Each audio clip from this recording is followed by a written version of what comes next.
الحمد للہ وحدہ والصلاة والسلام علی من لا نبی بعدہ وعلی آلہ واصحابہ الذین اوفوا عہدا صلاۃ تکون للنجاۃ وسیلۃ ولعلو الدرجات کفیلا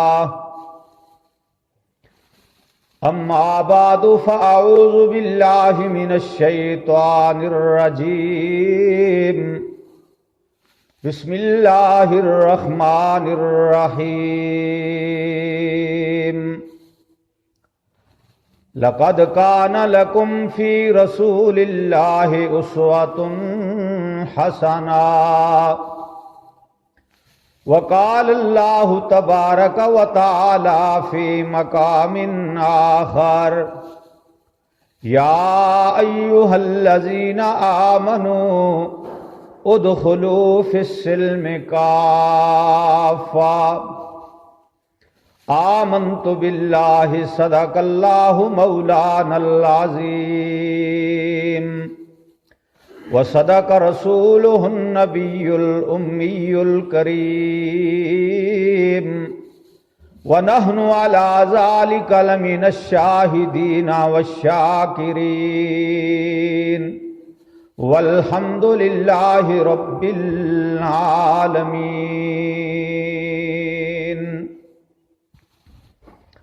حضور آئے تو کیا کیا ساتھ نعمت لے کے آئے ہیں،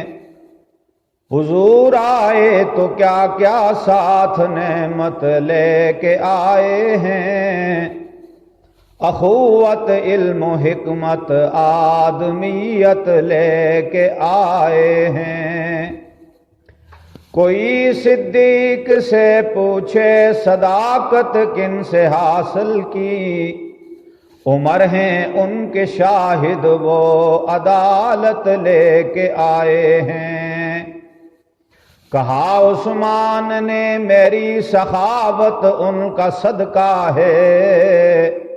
علی دیں گے شہادت وہ شجاعت لے کے آئے ہیں۔ امی بن کر امانت اہل دنیا کو وہ پہنچا دی، جو جبریل امی ان تک امانت لے کے آئے ہیں۔ حضور آئے تو کیا کیا ساتھ نعمت لے کے آئے ہیں، قسم اللہ کی رحمت ہی وہ رحمت لے کے آئے ہیں۔ کیا ہے علم میرا اور کیا میں ثنا کروں، تم سب پڑھو مل کے درود میں ذکر مصطفیٰ کروں۔ اللہم صلی علی سیدنا و مولانا محمد وبارک وسلم وصلی علیہ۔ میرے نہایت واجب الاحترام بزرگوں، عزیز دوستو، نبی کریم صلی اللہ علیہ وسلم کی سیرت طیبہ کے عنوان پر گزشتہ 2 جمعوں سے آپ کے سامنے قرآن و حدیث کی روشنی میں اپنی معروضات پیش کر رہا ہوں۔ آج بھی انشاءاللہ اپنے پیارے آقا جناب محمد الرسول اللہ صلی اللہ علیہ وسلم کی سوانح حیات، ان کی زندگی کے بابرکت اور قیمتی لمحات اور واقعات، اور نبی کریم صلی اللہ علیہ وسلم کی سیرت طیبہ کی چند جھلکیاں آپ کے گوش گزار کروں گا۔ رحمت دو عالم صلی اللہ علیہ وسلم جب 40 سال کی عمر کو پہنچے تو اللہ تعالیٰ نے اپنے پیارے پیغمبر کو چڑھتی جوانی میں، شباب کی عمر میں ختم نبوت کا تاج پہنایا، اور اللہ تعالیٰ نے اپنے پیغمبر کو بڑی شان اور شوکت عطا فرمائی اور امتیازی مقام عطا فرمایا کہ اللہ کریم نے اپنے پیغمبر کو آخری نبی بنا کر دنیا کے اندر مبعوث فرمایا، اور آپ صلی اللہ علیہ وسلم کی ساری تعلیمات، آپ پر اترنے والی کتاب، آپ صلی اللہ علیہ وسلم کی شریعت مطہرہ، آپ کی سنت مطہرہ، اس کو اللہ تعالیٰ نے چونکہ قیامت کی صبح تک باقی رکھنا تھا، اس لیے اللہ تعالیٰ نے اپنے پیغمبر کو، اپنے آخری نبی کو سارے نبیوں کے اندر نرالا اور عظیم مقام عطا فرمایا۔ حضور صلی اللہ علیہ وسلم جب 40 سال کی عمر کو پہنچے تو آپ کے دل میں ایک سوئی ہوئی تمنا بیدار ہوئی، ایک خفتہ آرزو بیدار ہوئی کہ آپ نے گرد و پیش کے معاملات کو دیکھا، اپنے ارد گرد کے ماحول کو دیکھا اور دل میں یہ بات سوچی کہ اے میرے رب، اے میرے خالق اور مالک، میرے پروردگار، کیا اس انسانیت کے گلشن کو،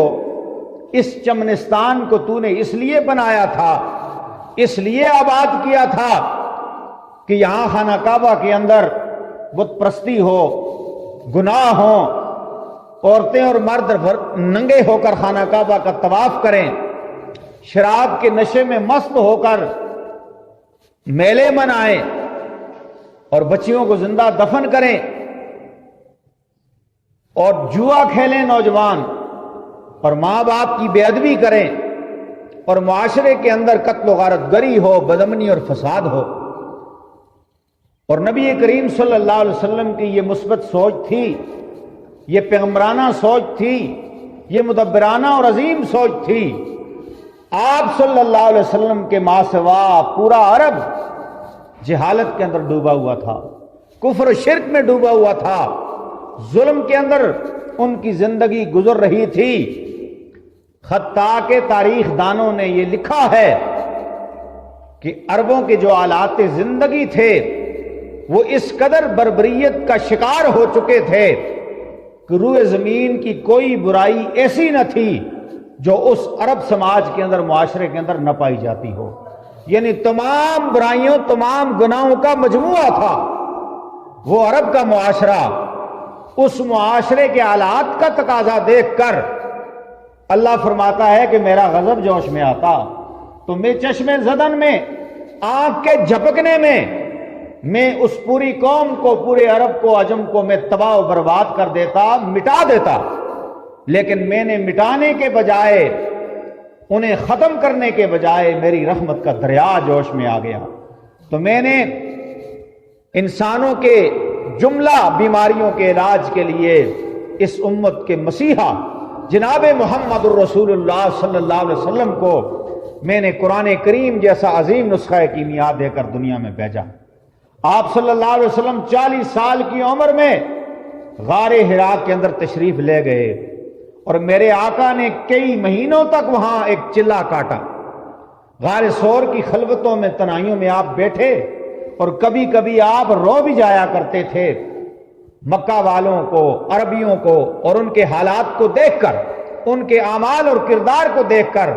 کہ یا اللہ، یہ مکہ کی بستی پیغمبروں کی بستی، یہاں بڑے بڑے انبیاء مبعوث ہوئے، یہ ڈاکوؤں، چوروں، رازنوں کی بستی ہے۔ لوگ یہاں سے گزرتے ہیں، وہ رستہ تبدیل کر لیتے ہیں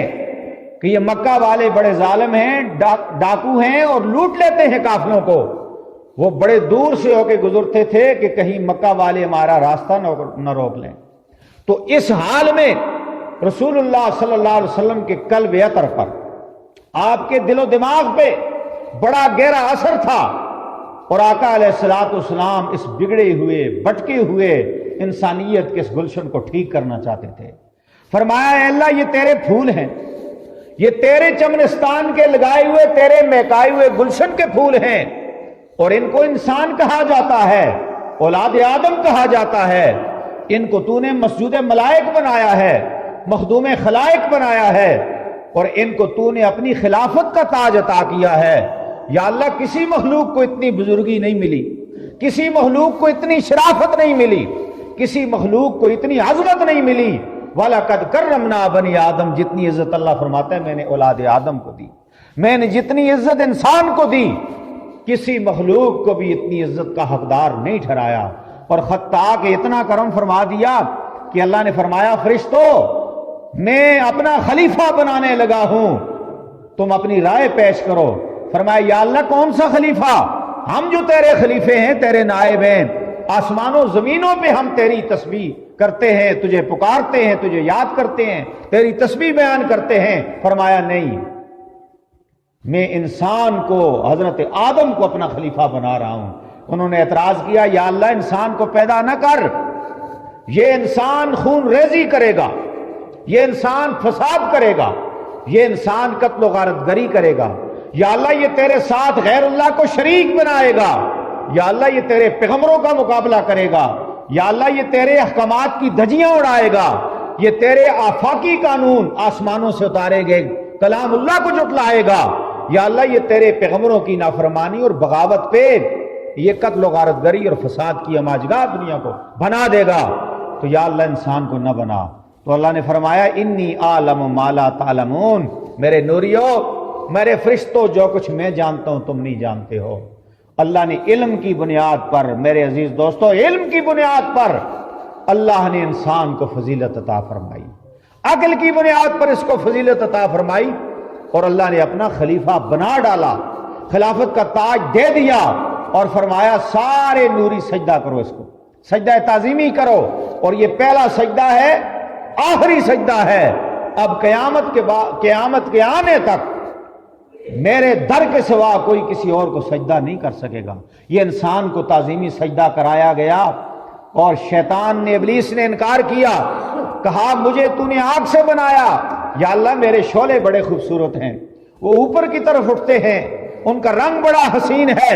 انسان کو تو نے مٹی سے بنایا، یہ مجھ سے کم تر ہے، حقیر ہے، میں اس کو سجدہ نہیں کروں گا۔ اس نے تکبر کیا، اللہ نے اس کی صدیوں کی جو عبادت تھی اس کو اس کے منہ پہ دے مارا، اس کو شیطان اور ابلیس بنا کے راندہ دربار کر دیا، اور حضرت انسان کو اللہ نے اپنی بندگی کے لیے، اپنی عبادت کے لیے، اپنی اطاعت کے لیے اللہ نے اس کو چن لیا، منتخب کر لیا۔ تو رحمت دو عالم صلی اللہ علیہ وسلم کے ماتھے پہ پسینے کے شبنمی قطرے نمودار ہوئے سخت سردی اور جاڑے کے موسم میں۔ اس وقت جب ایک شخص جس کے زبان پہ حرف شکایت، جس کے چہرے پہ ملال ہے، اور جس کا دل رنجیدہ ہے، جس کا وجود لرزہ براندام ہے، اور جو پریشان اور غمزدہ ہو کر رسول اللہ صلی اللہ علیہ وسلم کے سامنے غم کی تصویر بن کر آیا، اور آ کے نبی علیہ السلام کے قدموں میں بیٹھا، اور خانہ کعبہ کے اندر پیارے آقا کو اپنا دکھڑا سنایا، اپنے غم کی داستان سنائی، اور کہنے لگا ہے میرے محبوب، میرا دل بے چین ہے، میرا دل بے قرار ہے، اے اللہ کے محبوب مجھے چین دلوائیے، میرا دل بے قرار ہے، اور میں ہر وقت دل میں کڑتا رہتا ہوں۔ فرمایا کیا ہو گیا؟ عرض کرنے لگا اللہ کے محبوب، میں نے اپنی ایک بچی کو زندہ دفن کیا ہے۔ فرمایا یہ سارے کرتے تھے، یہ جتنے بھی مکہ والے ہیں نا، عرب والے، ان میں سے کوئی گھر ایسا نہیں جہاں بچیوں کو زندہ دفن نہ کیا گیا ہو۔ فرمایا لگا یا رسول اللہ صلی اللہ علیہ وسلم، باقی سب نے بچیاں دفن کی ہیں، انہوں نے نومولود بچیاں دفن کی ہیں، بچی پیدا ہوئی دفن کر دی، میں نے اپنی 3 سال کی بچی جو سن شعور کو پہنچ چکی تھی، جو قدرے جو ہے دانا ہو چکی تھی، وہ مجھے پہچانتی تھی، اپنی اماں کو پہچانتی تھی، اپنے بھائیوں کو پہچانتی تھی، اللہ کے محبوب میں نے اپنی اس سن شعور کو پہنچنے والی بچی کو زندہ دفن کیا ہے۔ اور میں جب سفر تجارت پہ جانے لگا تو میں نے اپنی بیوی کو کہا کہ اگر بیٹی پیدا ہوئی تو میری آنکھوں کے آگے نہ آنے دینا، اسے دفن کر دینا، اگر بچہ پیدا ہوا تو اس کی کفالت کر کے اس کے پالنا سنبھالنا، اور میری ملاقات اس سے ضرور کرانا۔ میں یہ کہہ کر سفر تجارت پہ گیا، کچھ سال لگ گئے، تو جب واپس آیا تو میں نے پوچھا تو انہوں نے کہا بیٹی پیدا ہوئی تھی، ہم نے دفن کر دی، لیکن میری بیوی نے اس کو دفن نہیں کیا تھا، اس کو اپنی بہن کے گھر بھیج دیا تھا، وہاں وہ سن شعور کو پہنچی، 3 سال کو پہنچ گئی۔ اللہ کے محبوب کچھ دنوں کے بعد وہ بچی میرے سامنے آئی، وہ میرے سامنے کھیلنے لگی، اس کی طبیعت سے، اس کی حرکات و سکنات سے، اس کی پیاری معصوم اداؤں سے میں مانوس ہو گیا، اور میں دل میں حسرت کی کہ کاش اگر ایسی بچی میری ہوتی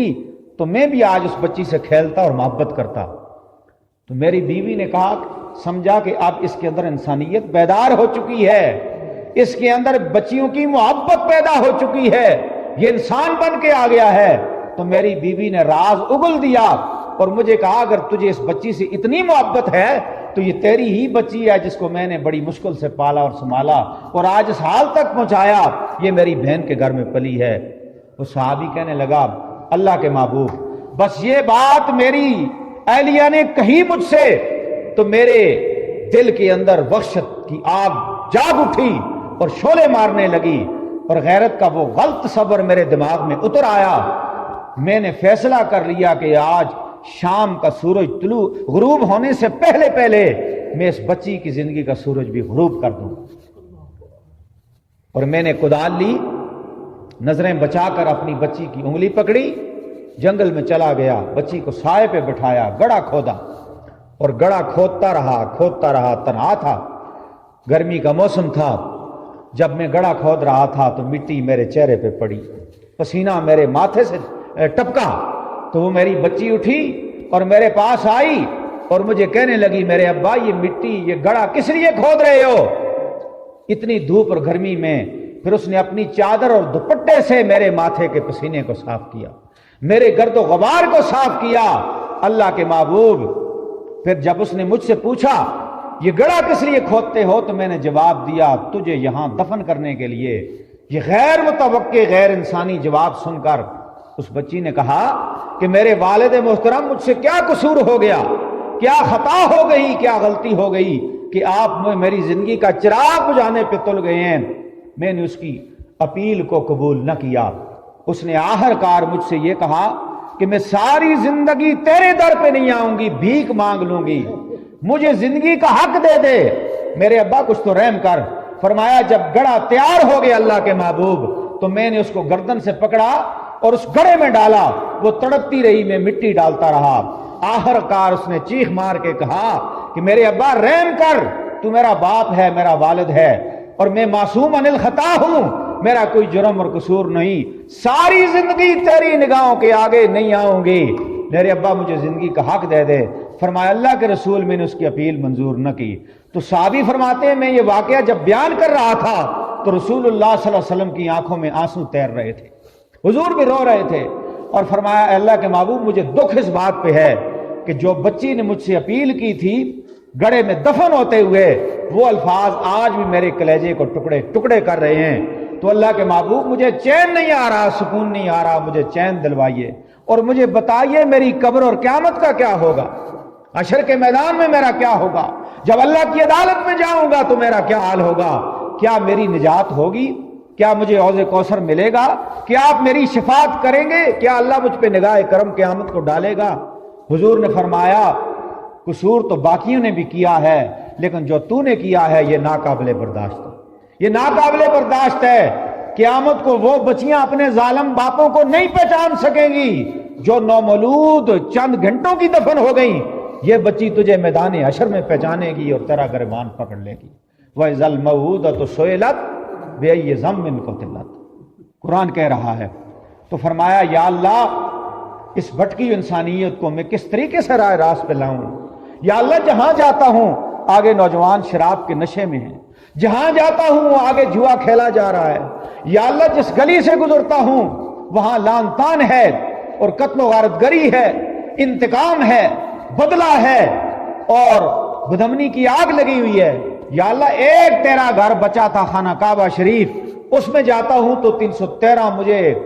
جھوٹے خدا ملتے ہیں، وہاں بت پرستی ہو رہی ہے، اور حج کے موقع پر ننگے ہو کر مرد عورتیں طواف کرتے ہیں۔ یا اللہ تیرا اور تیری مخلوق کا رشتہ تو ٹوٹ چکا ہے، ختم ہو چکا ہے،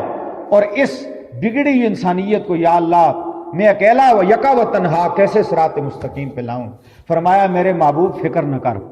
اگر ان کے گناہ بڑے ہیں، ان کا مرض بڑا ہے، تو میرے محبوب تجھ جیسا مسیحا بھی تو آج تک نہیں آیا، تجھ جیسا معالج تو نہیں آیا۔ فرمایا یا اللہ مجھ سے پہلے انبیاء بھی تو آئے، آدم علیہ السلام بھی طبیب اور حکیم تھے، حضرت نوح بھی حکیم اور طبیب تھے، حضرت ابراہیم بھی تو حکیم اور طبیب تھے، وہ بھی تو علاج کے لیے آئے تھے، روحانی علاج کے لیے۔ فرمایا میرے محبوب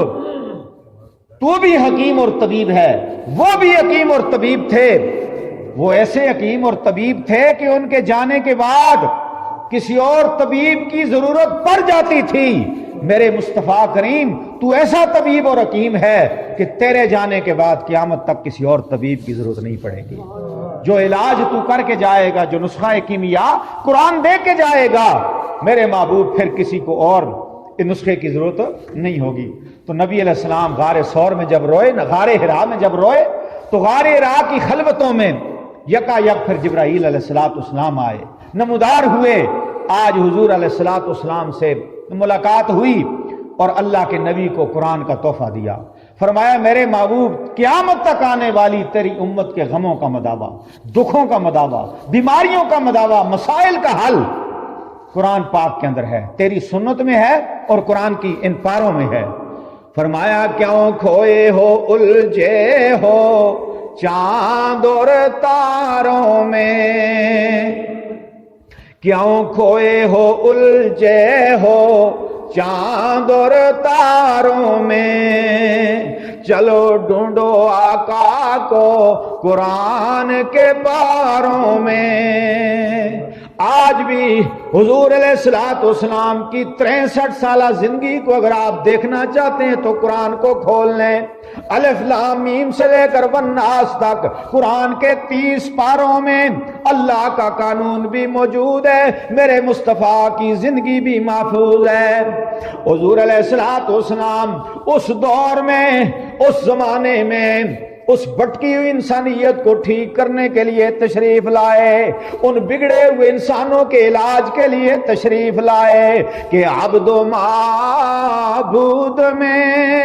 رشتہ کوئی صدیوں سے نہ تھا۔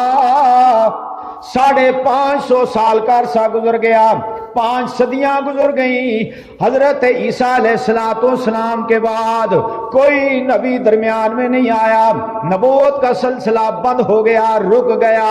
550 سال بعد آمنہ کے لال عبداللہ کے در یتیم خاتم الانبیاء بن کر قرآن لے کے تشریف لے آئے، اور میرے محبوب نے